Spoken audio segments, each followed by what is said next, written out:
कथा सूर्याचे आतिथ्य. एका गरीब घराण्यातील सून होती. ती अत्यंत साधी आणि सात्विक वृत्तीची होती. तिच्या सासरची परिस्थिती खूप बेताची होती, पण तिची सूर्यदेवावर, आदित्यावर नितांत श्रद्धा होती. पौष महिन्याचा रविवार होता. तिने मनोभावी सूर्याची पूजा केली आणि मनात इच्छा धरली की आज साक्षात सूर्यदेवाने माझ्या घरी जेवायला यावे. तिने आपल्या तुटपुंज्या साहित्यातून आदित्यासाठी खीरपुरीचा बेत केला आणि मनोमन प्रार्थना केली, हे देवा, मी गरीब आहे, पण तुम्ही माझ्या घरी पाहुणे म्हणून या. दुपारच्या वेळी एक तेजस्वी ब्राह्मण तिच्या द्वारी आला. त्या सुनेने त्यांचे पाय धुतले, त्यांना मानाने बसवले आणि आदराने जेवू घातले. तर ब्राह्मण दुसरे तिसरे कोणी नसून साक्षात सूर्यदेव होते.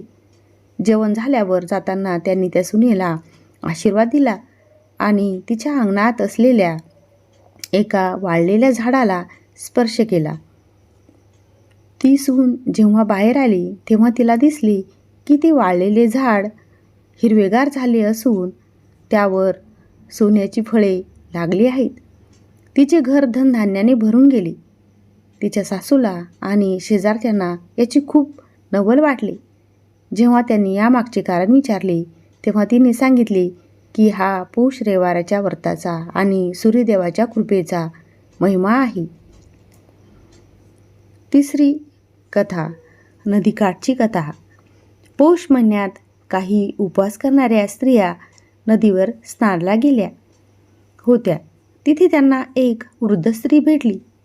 तिने विचारले, बायांनो, तुम्ही हे काय करताय? त्यांनी सांगितले की आम्ही सूर्याचे व्रत करत आहोत. त्या वृद्ध स्त्रीने, जी साक्षात रानूबाई होती, त्यांना विचारले, माझे डोके फार खाजत आहे, जरा बघता का? इतर स्त्रियांनी दुर्लक्ष केले, पण एका गरीब मुलीने त्यांचे डोके प्रेमाने विंचरून दिले. प्रसन्न होऊन त्या माऊलीने तिला एक छोटासा दगड दिला. त्या मुलीने तो दगड घरी नेऊन ठेवला.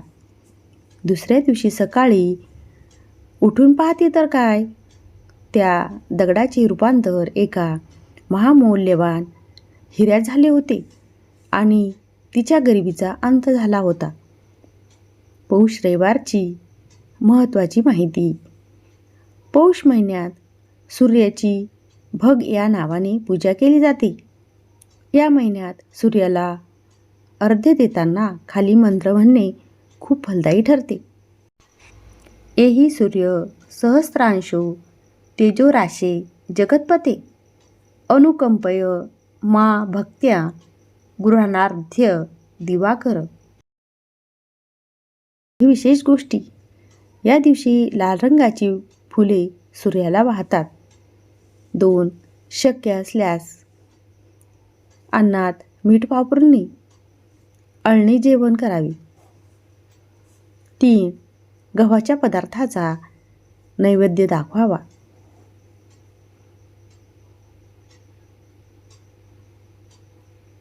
व्हिडिओ कसा वाटला कमेंट बॉक्समध्ये नक्की कळवा. उद्याला पुन्हा भेटूया एका नवीन विषयासह. थँक्यू.